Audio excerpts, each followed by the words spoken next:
wir fahren schneller. Wir brennen heller. Unsere Augen leuchten greller. Unsere Augen groß wie Teller. Deutschland, spiegelglatt. Deutschland, spiegelglatt.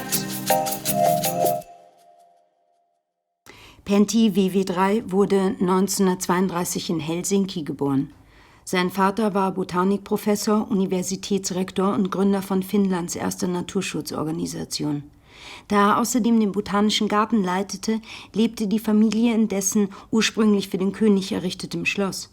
Die Sommer verbrachte Pentti auf dem Gutshof seines Großvaters und in den umliegenden Seen und Wäldern. Der Vater starb, als Pentti 9 war, doch er schien bestimmt in dessen Fußstapfen zu treten. Auch er begeisterte sich für die Natur, insbesondere für Vögel, und begann Zoologie und Botanik zu studieren. Nur musste er zu seiner Enttäuschung feststellen, dass ihm das Studium schwer fiel. Er liebte die Natur, aber nicht auf dem Papier. Nach einem Jahr brach er das Studium ab. Was konnte er tun, um ständig in der Natur zu sein? Professionelle Jäger gab es in Finnland nicht mehr, also wurde er Fischer. Für Pentti begannen glückliche Jahre. Er hatte ein gutes Einkommen und die Natur erschien ihm noch intakt. 1961 heiratete er, man bekam 2 Kinder. Doch Ende der 1960er begann Pentti, die Folgen der Industrialisierung zu spüren. Er beobachtete eine zunehmende Umweltverschmutzung und zugleich fiel es ihm als einfachen Fischer schwer, gegen die immer größer werdenden Fangflotten zu bestehen.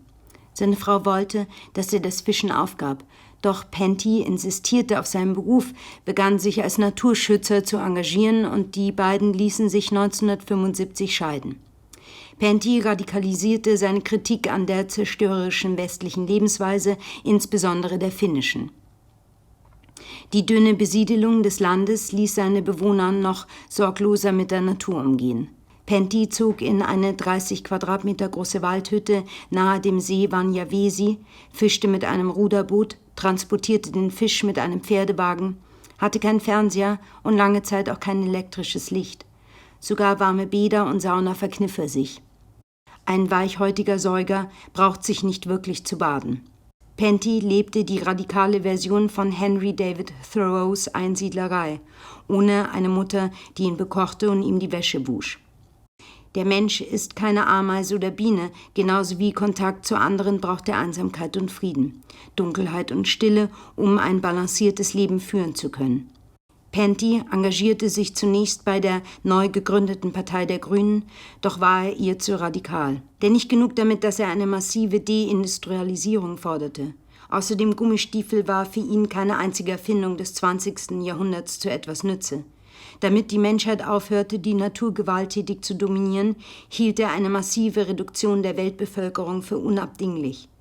Pentti bezog sich auf die von dem norwegischen Philosophen Arne Næss 1972 begründete Tiefenökologie, die den Menschen jede Sonderstellung gegenüber anderen Spezies abspricht. Næss glaubte, dass die Welt von nicht mehr als 100 Millionen Menschen bevölkert sein dürfte. Pentti hielt auch das noch für viel zu viel. Angesichts ihres Nahrungsbedarfs und ihres Abfalls verkraftet die irdische Biosphäre vielleicht einen Bestand von 5 Millionen Säugern unserer Größe, die in ihrer eigenen ökologischen Nische leben als eine Gattung unter vielen, ohne dem Reichtum anderer Lebensformen zu schaden. Das war weniger als 1 Promille der aktuellen menschlichen Weltbevölkerung. Für Pentti waren die restlichen 99,9% kein großer Verlust, sah im Kapitalismus doch sowieso alles ziemlich gleich aus.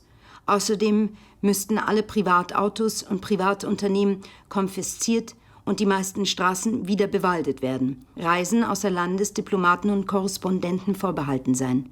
Technische Forschung auf ein Minimum reduziert werden, die Menschen sich vor allem von überschüssigen Tieren wie Ratten ernähren und das wenige, das neben Nahrung noch produziert werde, müsste generationenlang halten. Um dieses Ziel zu erreichen, zog Pentti jedes Mittel in Betracht. Neben einer strikten Ein-Kind-Politik auch Diktatur, Terrorismus und Krieg. Epidemien und Hungersnöte seien natürlich Regulative und dürften nicht bekämpft werden. Wir haben noch die Chance, grausam zu sein. Aber wenn wir jetzt nicht grausam sind, dann ist alles verloren. Ökoterrorismus war für Penty doppelt gut. Erstens musste sich, da die gemeine Bevölkerung Müll war, eine vernünftige Minderheit gegen die Mehrheit behaupten, und das ging nur mittels Gewalt. Zweitens schuf, selbst wenn die Aktionen politisch wirkungslos blieben, jede Vernichtung von Menschen und Maschine unmittelbar Erleichterung für die Natur. Selbiges galt für jede Diktatur, die individuellen Bedürfnisse der Menschen beschnitt, allein schon weil sich so wie etwa in der Sowjetunion die wirtschaftliche Entwicklung deutlich verlangsamte. Jede Diktatur wäre besser als die moderne Demokratie. Die beste Diktatur wäre eine, in der viele Köpfe rollen und die Regierung jedes ökonomische Wachstum verhindern würde. Sogar ein weiterer Weltkrieg wäre ein Glücksfall für den Planeten. Penty mochte sich noch so radikal äußern, sein Antihumanismus kam in Finnland gut an. Er hielt Vorträge vor überfüllten Auditorien und kam häufig im Fernsehen zu Wort. Seine Bücher über Natur und Naturschutz waren Bestseller und sein Engagement für die Umwelt wurde mit zahlreichen Preisen bedacht. Dass Penty sich der modernen Zivilisation verweigerte, selbst fließendem Wasser, machte ihn, Holzfällerhemd, Messer im Gürtel, das volle Haar wieder borstig nach hinten gekämmt, umso telegener. Er mochte noch so offenherzig Sympathien für die Massenmorde durch Nationalsozialismus und Sowjetunion bekunden und laut von einem Knopf träumen, mit dem er sicher Millionen Menschen töten könnte. In seinem Handeln war er durch und durch friedlich und gesetztreu. 1995 gründete Penty seine eigene Stiftung, die alte finnische Wälder aufkaufte und in Reservate verwandelte und der er fast sein gesamtes Vermögen vermachte. Ein genetisch vorbestimmter Lebenswille hielt ihn trotz Depressionen davon ab, seinen leeren Optimismus abzustreifen und von eigener Hand zu sterben. 2007 lobte ihn ein 18-jähriger finnischer Schulamokläufer vor seiner Tat als Lehrer und zitierte ihn in seinem Video mit den Worten "I wish that death to mankind comes soon". Der Amoklauf weckte nachhaltiges internationales Interesse an Pentys radikaler Tiefenökologie. Erstmals erschien 2009 ein Buch mit gesammelten Schriften auf Englisch. Im selben Verlag, der auch Alexander Panzlav übersetzte. In Penty wäre der originäre, schuldlos gebliebene Unabomber Ted Kaczynski zu entdecken. Das galt noch einmal mehr als 2017 eine Netflix-Serie über den zivilisationsfeindlichen amerikanischen Terroristen erschien und eine junge Generation ihn und sein Manifest Industrial Society and its Future neu entdeckte.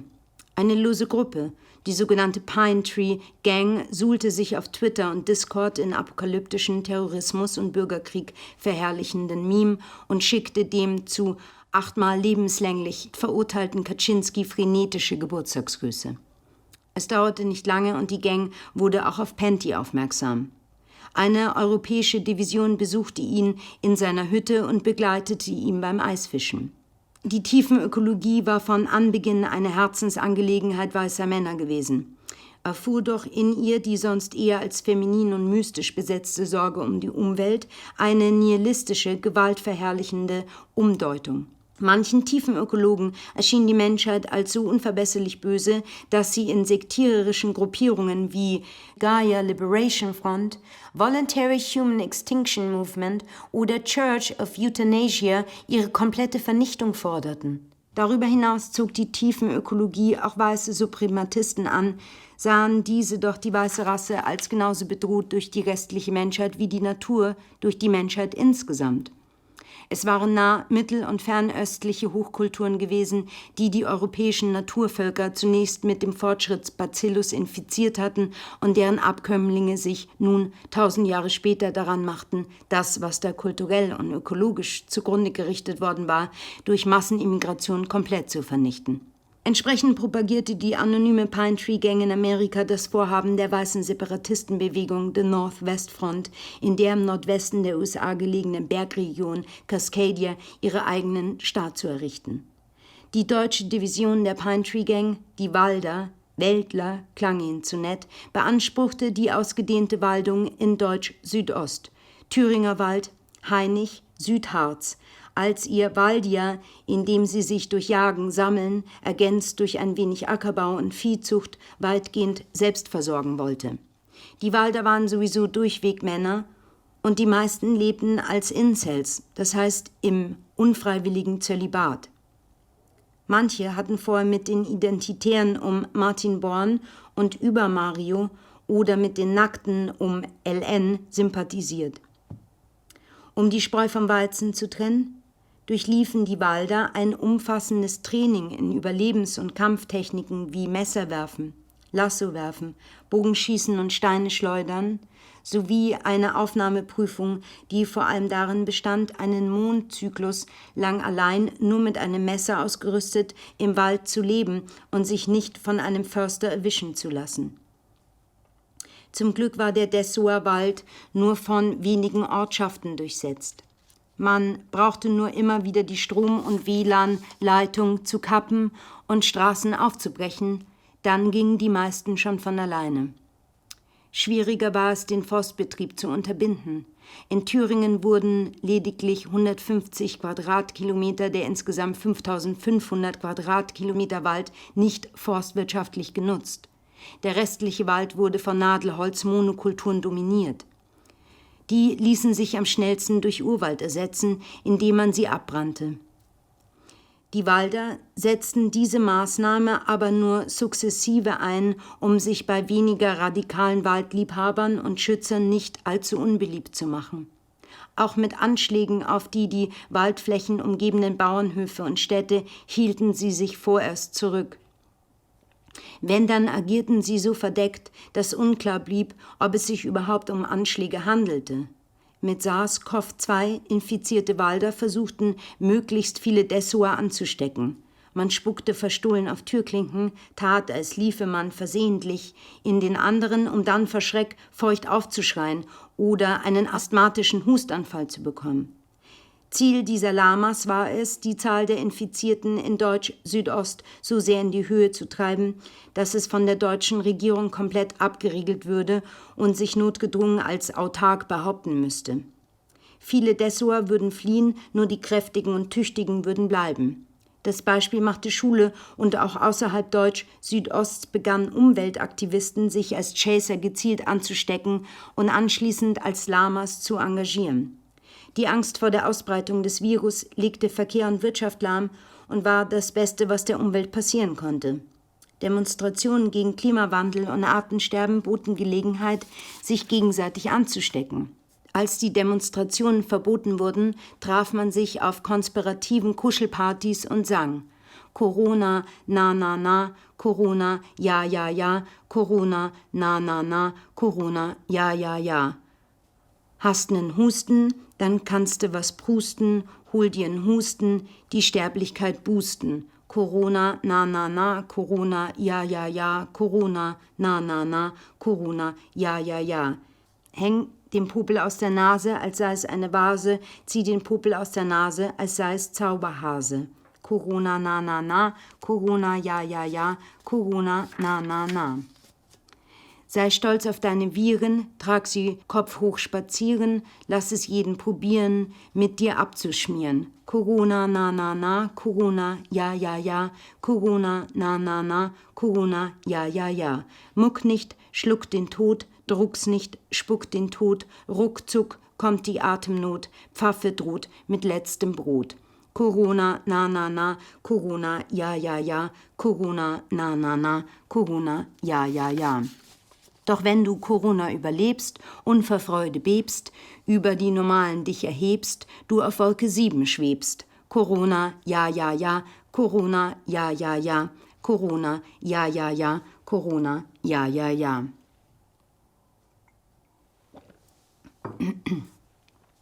Auch alte und todkranke Klimaaktivisten versuchten sich zu infizieren und vor dem ohnehin bald eintretenden Tod noch möglichst viele andere anzustecken. Diese Corona-Märtyrer nannten sich Bats oder Batman, da SARS-CoV-2 von Fledermäusen zu stammen schien. Von den Bats abgesehen, erwuchs aus dem Konflikt zwischen um ihren Komfort und ihre Sicherheit besorgten Alten und einer um ihre Zukunft und die Umwelt besorgten Jugend ein neuer Generationskrieg. In Deutsch Südost, wo die Bevölkerung überdurchschnittlich alt war, bildete sich Antikron genannte Bürgerwehren, die jeden taserten, der sich noch mit Fieber auf die Straße wagte, was zusammen mit Deutsch Südost geringerer Bevölkerungsdichte letztlich dafür sorgte, dass sich das Coronavirus hier relativ langsam ausbreitete. Dennoch hätten die Walder Deutsch Südost ernsthaft schaden können, wenn sie nicht eine interne Kontroverse in Beschlag genommen hätte. Auf der einen Seite standen die apokalyptischen Ender, die glaubten, dass die Menschheit zum Glück nicht mehr zu retten sei, durch Umweltzerstörung, Superwaffen, künstliche Intelligenz und eine beschleunigte Mikrobenevolution würden sie sich wie jede höhere Intelligenzform unweigerlich selbst vernichten. Alles, was getan werden könne, sei, diesen Untergang zu beschleunigen und sich ihm gleichzeitig in Valdia so gut wie möglich zu entziehen. Auf der anderen Seite standen die russischen Affen, die glaubten, die Menschheit sei noch zu retten, wenn sie nur wieder zu einem prähistorischen Entwicklungsstand zurückfände. Die Kontroverse entzündete sich um die Frage nach dem korrekten Fortpflanzungsverhalten. Die Ender hielten jede Form der menschlichen Fortpflanzung für verwerflich. Man erzeuge nur unnötiges Leid. Die Affen traten für die Züchtung einiger besonders widerstandsfähiger Menschen für die Zeit nach der Katastrophe ein. Man hätte meinen können, dass dieser Meinungsverschiedenheit keine praktische Bedeutung zukomme, lebten die Walder doch in einer Männerbastion und dazu noch abgeschieden im Wald. Nur, dass sie so bemüht waren, keine Spuren zu hinterlassen. Ackerbau und Viehzucht betrieben sie inkognito, bei ihren Aktionen und Waldgängen trugen sie Hassi und Handschuhe, weckte die Neugier und beflügelte die Fantasie. Es hieß, die Walder seien in der Lage, Kreuzottern, Wildschweine und sogar Mücken für ihre Zwecke abzurichten, und sie würden, um die übrige Natur nicht zu stören, niemals sprechen. Im Netz zirkulierten zahlreiche Fotos und Videos maskierter Walder, die meisten offensichtlich gestellt. Ein von den Waldern inspirierter Stil griff um sich: Waldpunk. Im Sommer trug man Lendenschurz aus Rohleder, im Frühjahr mit Blütenmotiven und im Herbst mit Fliegenpilzmotiven bestickte Filzcapes, im Winter Felloveralls und bevölkerte seine Kleider mit Ameisen und Würmern.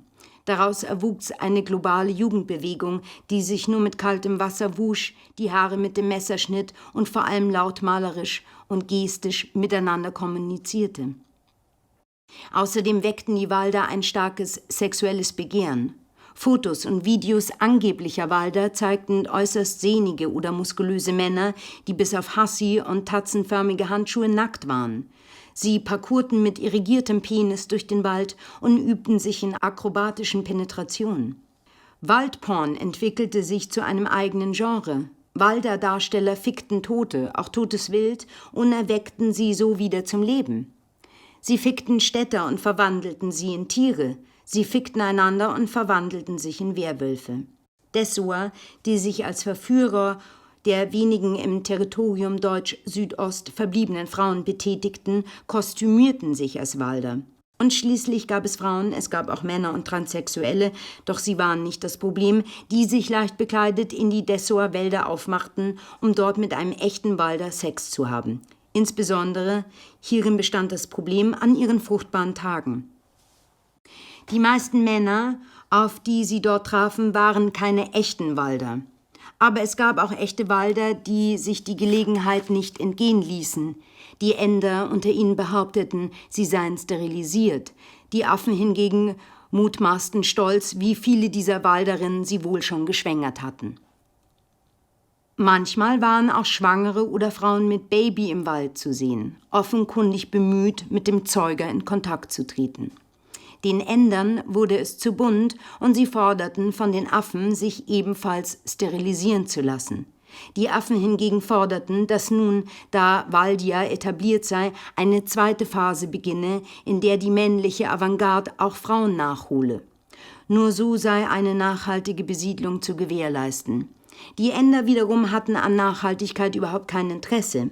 So ging es wochenlang hin und her und es schien, als sei die Spaltung in End- und in Affenland die einzige Lösung. Da brachte einer von ihnen, der sich nie so ganz sicher war, ob er sich eher als Ender oder als Affe begriff, ins Spiel, dass es auch nach einer solchen Trennung zu immer neuen, noch gar nicht absehbaren Grundsatzkonflikten kommen könne. Was Waldia fehle, sei eine strenge Hand. Kleine, autarke, soziale Gebilde seien für die Demokratie nicht gemacht. Oder wenn, dann nur um den Preis immer neuer Zellteilungen. Penty habe es sein Leben lang betont. Eine tiefenökologische Regierung sei notwendig, eine diktatorische. Alle mussten dem Unentschlossenen zustimmen. Blieb nur die Frage, auf welchen Diktator sie sich einigen könnten. Und wieder hatte der Unentschlossene die entschiedene Idee. Penty selbst sollte es sein. Er ging zwar schon auf die 90 zu, aber erfreute sich bis auf heillos verschlissene Rückenwirbel noch guter Gesundheit.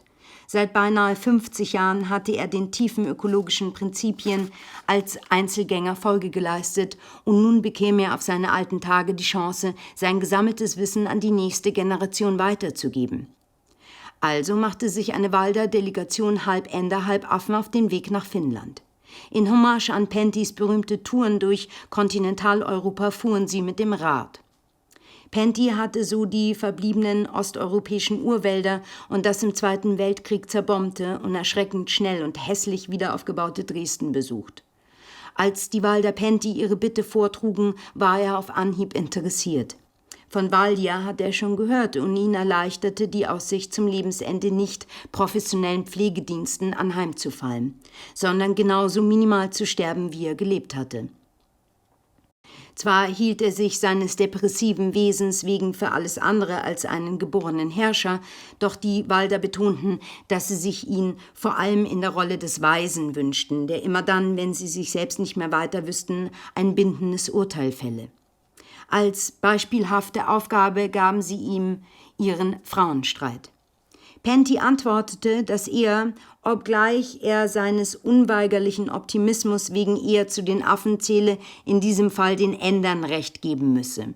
Walder könnten miteinander Sex haben und zur Not auch mit der Natur, bitte nur mit den Tieren, die keinem Sozialverband mehr angehörten, oder mit sicher nicht mehr fruchtbaren Frauen, wie sicher konnte man sich da sein. Aber sich fortzupflanzen, das wisse er aus eigener Erfahrung, stelle immer ein unkalkulierbares Risiko dar. Man trage nicht nur die Verantwortung für seine eigenen Kinder, sondern auch für seine Kindeskinder, Kindeskinder, Kinder und so weiter. Deshalb dürfe man sich nur dann fortpflanzen, maximal einmal, wenn man sicherstellen könne, dass die Erziehung mit höchster Wahrscheinlichkeit auch wieder einen Walder hervorbringe und müsse andernfalls bereit sein, sein Kind wie jeden anderen Verräter zu töten. Mögliche Mütter müssten zunächst akribisch geprüft werden. Oder man müsse warten, bis auch Männern die Jungfernzeugung möglich sei. Vielleicht sei das ja eine nützliche Erfindung des 21. Jahrhunderts. Pentys Ratschlag überzeugte die Walder und sie ernannten ihn zu ihrem Weisen. Penty bestand darauf, von ihnen auf dem Rad mitgenommen zu werden. Die Walder gaben eines ihrer Räder gegen eines mit vorne angebauter Karre in Zahlung und staffierten diese mit einer zurechtgeschnittenen Matratze und Schafhellen aus. Penty bestand auf dem Landweg via Russland, Estland, Lettland, Litauen und Polen und sie fuhren täglich maximal 50 Kilometer, um seinen Rücken nicht allzu sehr zu belasten. Nach 2 Monaten erreichten sie Waldia.